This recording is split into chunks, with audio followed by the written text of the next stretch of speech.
Well, that should be my starter button, and I can almost reach it, but not quite. Awesome.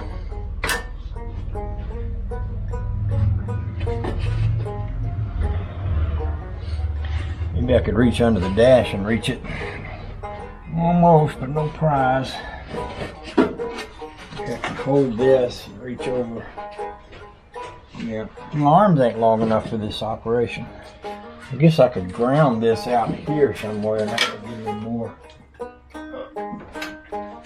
to go with. Instead of grounding it on the battery. Alright, I'm going to cut y'all off while I do this, because it gets pretty boring listening to me ramble while I'm doing this stuff. Sometimes when you're doing this kind of thing, you find things that aren't as good as they could be, and you realize you could make them better.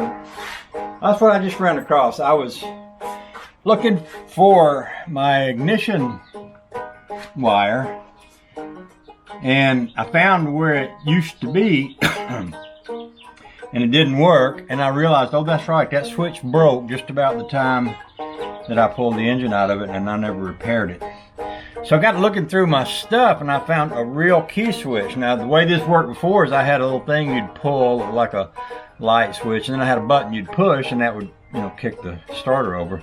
This is a genuine, real ignition switch with a key, and with accessories, you know, and ignition and starter and all that.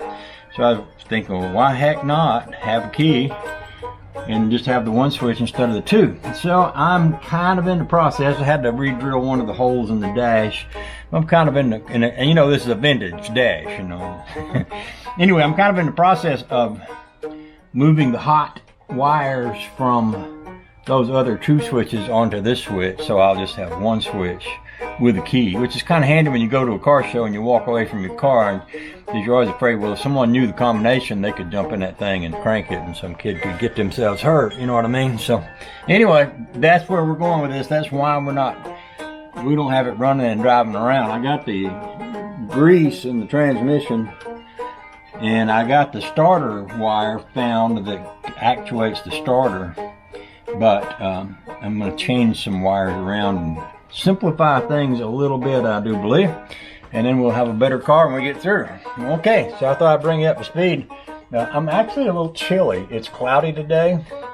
It wasn't real warm to start with, and I might go in and eat a sandwich and check on the puppies and come back. So if y'all don't see me for a little while, I'll be in there eating a sandwich. Love y'all. So I can't remember exactly where I was before I got distracted, but I decided to put a new ignition switch in it. And also in the process, my battery box is just a little bit shorter than I would like for it to be. And I was studying on that, and I realized that if I laid down on the ground right here, I could get my grinder up in here, snip that off, and weld a little bit longer piece onto that. That would be a good thing. So that's what I'm going to do. I'm going to do that. You can watch from a safe distance if you'd like. Maybe that's a safe distance. I don't know. Hopefully. We'll see. We'll see what happens. There's no gas in the car yet, so I don't have to worry about sparks too much right now, which I think is a good thing. I think that's a good thing. Is my cord going to be long enough?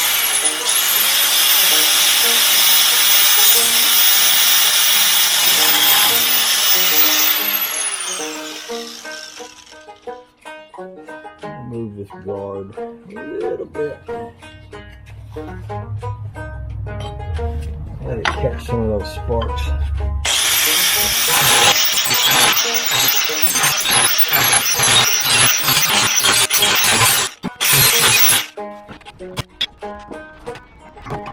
Oh yeah, baby.